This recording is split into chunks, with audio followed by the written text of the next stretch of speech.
Hi everyone, it's Az here from HeelvsBabyface. What's the first video of a very busy day today? We've got videos coming, we've got a couple of streams coming. So let's just jump right into it because, beautiful, beautiful news today. It's a double white surprise French kiss. Mwah! Which is obviously just the OK symbol because that's what it's always been. But the news today is just so funny. It's just verging on ridiculous. This is coming from comicbook.com. I will quite happily give them credit, in inverted commas, for this one. Because this is gobbling down as much copium as they could possibly handle. The title is Ms. Marvel. Remember that TV show? Yeah. Rumored to begin extensive reshoots this month. Now, as you may or may not have heard, this series got delayed. We've seen a first trailer for it. It looked everything that you would expect it to look and sound like. And the costumes look, you know, pathetic. Let's just be honest. Because Marvel have now devolved into we want anyone with 2 fingers to be able to make these costumes and cosplay them. Because they're so popular. So popular. No, they're not. But it's gone into extensive research. Or it's going to go into. It hasn't quite yet. But let's just hear some of this rhetoric. Let's just hear some of this copium being quaffed down as things don't seem to add up with what they're saying and what's actually happening. Ms. Marvel is rumored to be getting some extensive reshoots this month. Ms. Marvel News on Twitter clarified reports from Atlanta Filming concerning the reshoots. In addition to those accounts, My Cosmic Circus's Lizzie Hill talked about the size and scope of the reshoots, and they're said to be pretty substantial. What does that mean for Ms. Marvel? Well, at the moment, it's too close to call. Huh? How is it too close to call? It's going into extensive / substantial reshoots. How's that too close to call? I think that's been called pretty, you know, specifically. Anyway, but it would seem that the creative team wants to fine-tune some things. Hi, I've got a question. I have a question. Un question, por favor. You fucking know what fine-tune means? Fine-tune means that you're just making a couple of little tweaks to make it double white French kiss. Fine-tuning doesn't mean remaking the fucking show. No, that's not called fine-tuning. That's called substantial reshoots because it's probably garbage. Unbelievable. It would be hard to talk about the reshoots and the edits without mentioning the social media discussion around Kamala's powers in the show. Well, the powers in the show seem to be different to what her powers in the comics, which are crap. Basically, she just has gargantuan. She could just change her body to have gargantuan hands and just put it this way. Virtually every image you see of Kamala Khan using her powers, she's got fists the size of a WWE wrestler. You know, they're absolutely ginormous. And she's got arms like Mr. Fantastic, you know, all stretchy outy. Yeah, whatever. But in the TV show, it looks like they're going to do some sort of Green Lantern-esque constructs instead. So she's going to construct. There's going to be like a, I don't know, whether it be a bracelet or whatever, or just a manifestation of the power. But she's going to be able to construct whatever she's... Essentially, they've had to change the character because the powers are so dumb. Just so dumb and boring and generic. During her appearances in the comics, Kamala Khan's powers stem from the Terrigen Mist and the inhuman abilities that an explosion gave to a bunch of people. Was that before or after she was complicit in the rounding up and illegal detention of people? Oh, don't worry about that. Don't worry about that. Ms.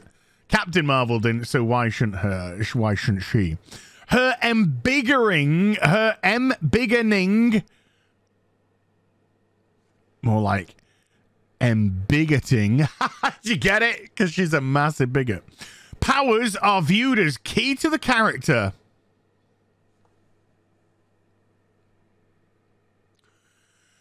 Oh dear. Let me just go back to Spider-Man Homecoming. There's this wonderful bit where, you know, Toby, Tom Holland has hacked the suit. He's got full function of the suit that Tony gave him. He's gone past all the safety features, and he's trying to capture the arms dealers, Vulture and his crew. He mucks up. A ferry is nearly lost. Tony Stark has to come in and save the day. And when Tony confronts Spidey, who's Peter Parker, no one else, just Peter Parker is Spider-Man. He says, I'm going to have the suit back. And Spidey says, I'm nothing without the suit. And Tony replies brilliantly, well, if you're nothing without the suit, then you don't deserve any of it. Or something along that line, which is like,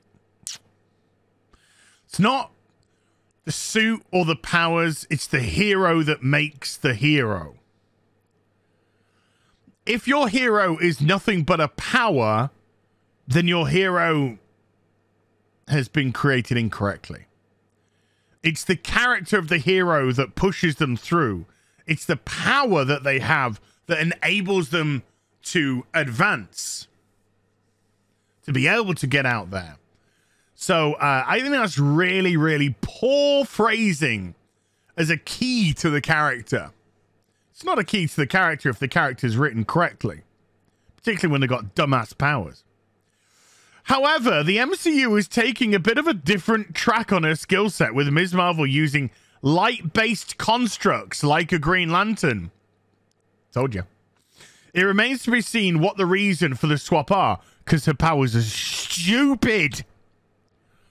But the creative team is pressing forward. Now, this, anyway, to me, is just all smoke and mirrors. Because this, I don't think this has got anything to do with the powers, because this is something which was pre-established for the first set of shoots. I think this has got everything to do with the story. I think this has got everything to do with a lot of the way that the show's written. And I think that this is possibly, because this is going into reshoots in a couple of weeks' time, could you say that this is possibly a reaction to how successful Spider-Man's been without having to delve into any sort of identity politics or intersectional feminism? I think we're all expecting Ms. Marvel, She-Hulk, Ironheart, all of these shows to just be a woke disaster. And with Feige saying he wants more female heroes, why? Than male heroes, why? It just sounds like, again, more political bullshit. And as we saw this year, last year, because we're in 2022 now, the Eternals, Shang-Chi, Black Widow, all of them failed miserably at the box office. Every single solitary one of them. No matter how much gaslighting there was, no matter how much screaming and shouting on Twitter, they all failed absolutely miserably. And this week, I think on the 21st day of release, Spider-Man No Way Home has just hit over 1.5 billion at the box office. And this is still without having to be released in China, which should bring a few hundred mil, maybe 200-300 mil, maybe a bit more, who knows, to the table, because they like Spidey over there. So whenever it gets released over in China, there's going to be a lovely little bump going forward as well. And I think that 1.5 billion has pushed it into like the top 10 movies of all time, grossing, something along those lines. It's crazy. So you look at something like Spider-Man, and then you look at the absolutely mitigated failure of the identity politic, Black Widow, Shang-Chi, and the Eternals. And then you say to yourself, where are we actually going to make the money? You're not going to make it with identity politics. This is just proven to be correct now. Nobody gives a shit. You can scream from the rooftops that Shang-Chi, it's an all Asian. Nobody cares. We've seen fucking Asian people before. It's absolutely ludicrous and also fucking bigoted on your behalf that you want to make such a fuss about Asian films. The vast majority of moviegoers have seen foreign films, movies from other countries, which are just chock full, obviously, of the people from those countries. To try and turn it into something special is ludicrous. Black Widow, my God, what an absolute fucking disaster that film was. Woman amazing, man poopy panties. When your film's is reduced to that patheticness, no wonder it lost a lot of money. Not the 600 million that they're claiming. Just because you pirate something doesn't mean that you were going to go to the cinema or just go and see it. They probably pirated because they didn't want to go to the cinema and see it.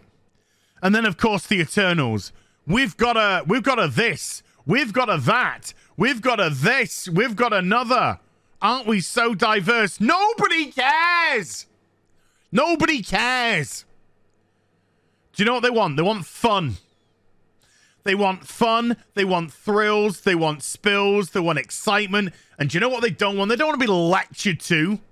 Or they don't want to see some Hollywood weirdos and freaks coming onto the screen and saying, hey, pat me on the back because I take it up the whatever orifice. Pat me on the back because I am this color.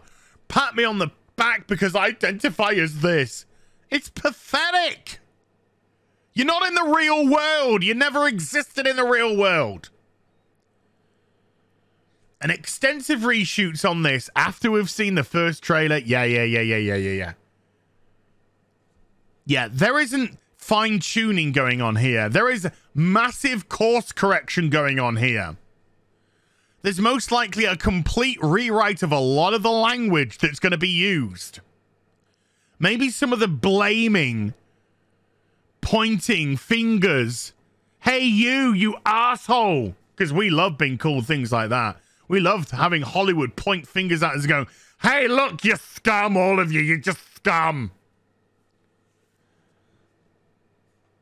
Not that I think anyone even gives a shit about this show anyway.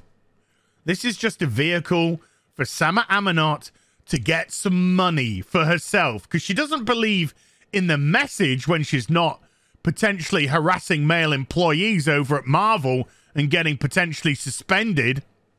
No. It's all about having your name attached to something so you get paid. Because at the end of the day, you can run after all your identity politics and you can run after all your intersectional feminism. And do you know what it really boils down to? It boils down to money. Getting someone paid. Hope you enjoyed the vid. If you did, do give it a thumbs up and also subscribe to the channel. Follow me on social media and YouTube for live streaming. Links are in the description box down below. And I'll be back with some more stuff very soon. You take care. Bye for now.